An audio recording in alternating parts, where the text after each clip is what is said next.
Olá, leitores e escritores! Meu nome é Eduardo Krause e sejam bem-vindos a mais um vídeo do Escritório do Escritor.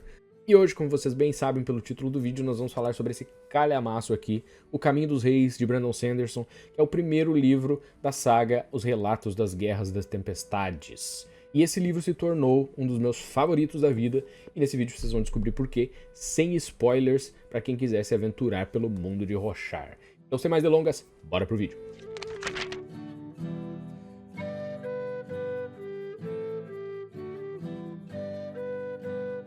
Bom, e para começo de conversa, esse é um livro que dá para perceber logo de cara que é um baita de um calhamaço.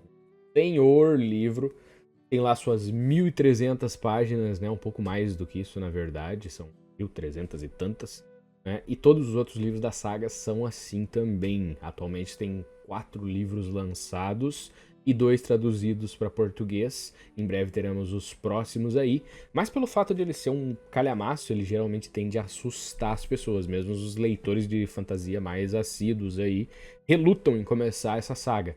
E eu era um desses. Por muito tempo, mesmo tendo o livro, eu passava outros na frente, né, pelo tamanho dele, porque eu sabia que ia consumir muito tempo uma leitura dessas. Mas no momento que eu resolvi pegar ele para ler, eu simplesmente não conseguia largar o livro. E apesar de ser um livro muito grande, a leitura dele não é maçante. A maneira como o autor ele apresenta o universo, ele apresenta os personagens, tudo isso torna a narrativa muito fluida. Então os personagens, eles são muito interessantes, eles são muito vivos. Aquele universo é muito vivo, é um universo muito rico, muito cheio de detalhes. O Sanderson ele é um daqueles autores que não te dá tudo de mão beijada, né? Então ele coloca alguns detalhes ali que fazem o leitor se tornar meio que uma espécie de investigador daquele universo, tentando descobrir como as coisas funcionam. E os sistemas de magia, né? O Sanderson é famoso por isso, os sistemas de magia deles são muito intrincados. Realmente construções que vale a pena despender um tempo para explorar. E o Caminho dos Reis ele não peca nem um pouco nisso. Então é um livro que te deixa preso. Mas sobre o que é a história em si?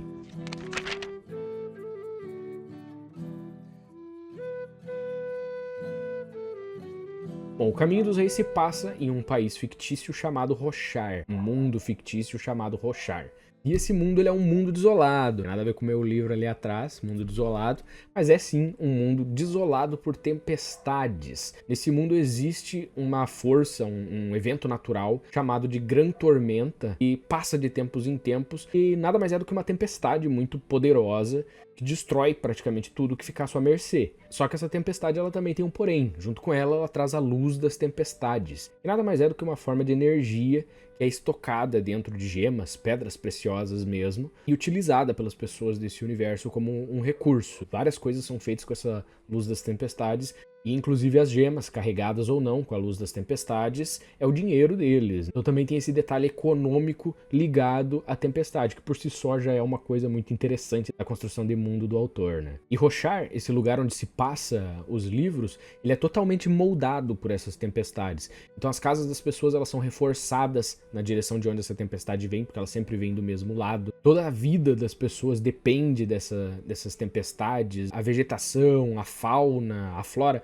tudo é influenciado, tudo é diferente por conta disso. Então as plantas elas têm uma casca onde elas conseguem se proteger. As plantas elas se movem, elas têm vinhas, né? Então quando a tempestade passa, a planta estende as vinhas para beber a água que fica acumulada nas poças, né? Quando a tempestade volta, a planta puxa as vinhas de volta para dentro da sua casca e fica ali protegida da tempestade. Então é um ambiente muito impiedoso e todas as coisas que vivem nesse ambiente são adaptadas para isso.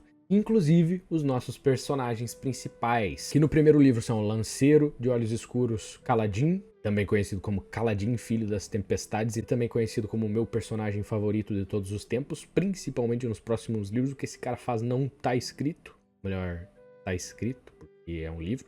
Mas enfim, a Shalandavar, que é uma luminosa, que é como eles chamam os nobres nesse mundo, luminosa ou luminobre. Existe uma divisão de hierarquia entre os humanos baseado na cor dos olhos. Então aquelas pessoas que têm olhos escuros são de uma hierarquia mais baixa e as que têm olhos claros são considerados os nobres desse lugar. Isso é um traço cultural de um dos povos dos livros, né? Uma das civilizações. Existem várias, a cultura nesse livro é muito rica e é uma coisa que dá pra ver já logo de começo. O Sanderson ele apresenta várias formas de pensar e coloca uma contra a outra, então gera um contraponto muito interessante. E por último, mas não menos importante, Dalinar Kholin, o Espinho Negro, que é um luminobre, o tio do atual rei de Aletkar, que é um dos países mais poderosos ali apresentados pelo Sanderson no momento em que a história acontece.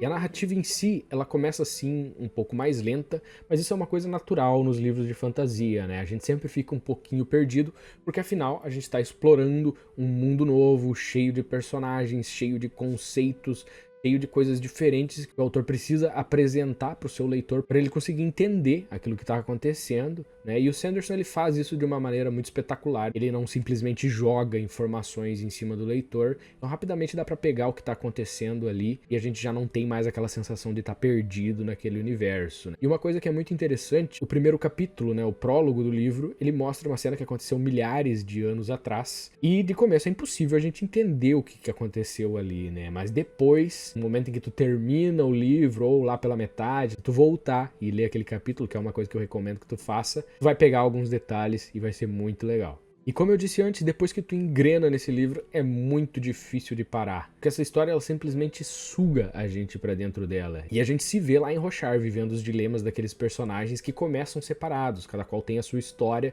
o seu arco de história que acontece em um lugar diferente de Roshar. Então, vários lugares do mundo são apresentados pra gente ao mesmo tempo. Mas apesar da separação geográfica, as histórias elas ainda conversam entre si. Então, uma coisa que acontece lá no capítulo da Shallan, que tá lá em outro lugar completamente diferente, fazendo alguma coisa, te dá um insight sobre uma coisa que o Dalinar tá fazendo lá nas Planícies Quebradas, organizando a guerra de Aletkar. Não vou falar muito aqui sobre o plot do livro, se vocês gostarem desse vídeo, talvez eu faça um outro falando mais a fundo com spoilers. Mas perceber como essas histórias são intrincadas e o quanto elas se ligam, o quanto elas convergem uma para outra, é também um dos elementos muito interessantes e uma sacada genial do Sanderson nesse livro. E a forma como a narrativa é estruturada, ela ajuda muito nisso. Esse livro ele é em terceira pessoa e dividido em partes, e cada parte ela tem início, meio e fim, com um clímax próprio. Então é como se na verdade tu tivesse vários livros dentro de um só. Isso é um dos grandes motivos dele não se tornar massivo. E entre essas partes, o Sanderson coloca os interlúdios. São personagens secundários, entre aspas, embora alguns deles vão ter uma importância gigantesca lá pra frente, mas não são personagens de ponto de vista que ele explora geralmente na narrativa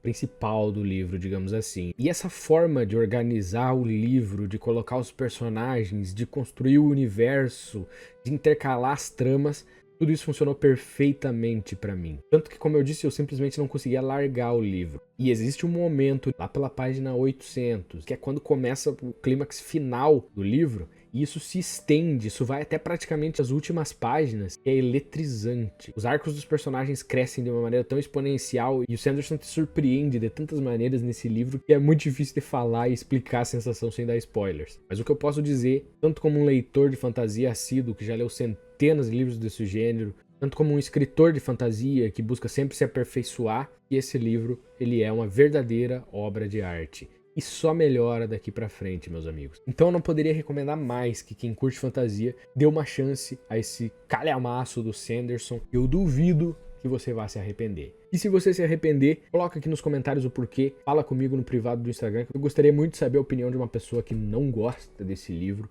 e o porquê. E essa foi a minha opinião sobre essa obra fantástica do Brandon Sanderson. Certamente um 10/10, um dos melhores livros de fantasia que eu já li. E eu espero muito que você possa ler ele e se divertir tanto quanto eu me diverti enquanto eu desvendava os mistérios de Roshar e era feito de bobo pelo Brandon Sanderson várias e várias vezes. O que também é uma sensação muito boa quando tu aprecia uma leitura. Por hoje era só, não se esqueça de dar o seu like nesse vídeo se você gostou, se inscrever aqui no canal e ativar aquele sininho para receber as notificações quando novos vídeos saírem. E se você quiser uma parte 2 desse vídeo com spoilers, comenta aí embaixo para eu saber que você tem interesse e eu certamente vou trazer porque tem muita coisa para falar sobre esse livro, sobre a história, sobre os personagens e vai ser muito legal de fazer esse vídeo. Por hoje eu vou ficando por aqui, mas eu te vejo de novo no nosso próximo vídeo. Até lá!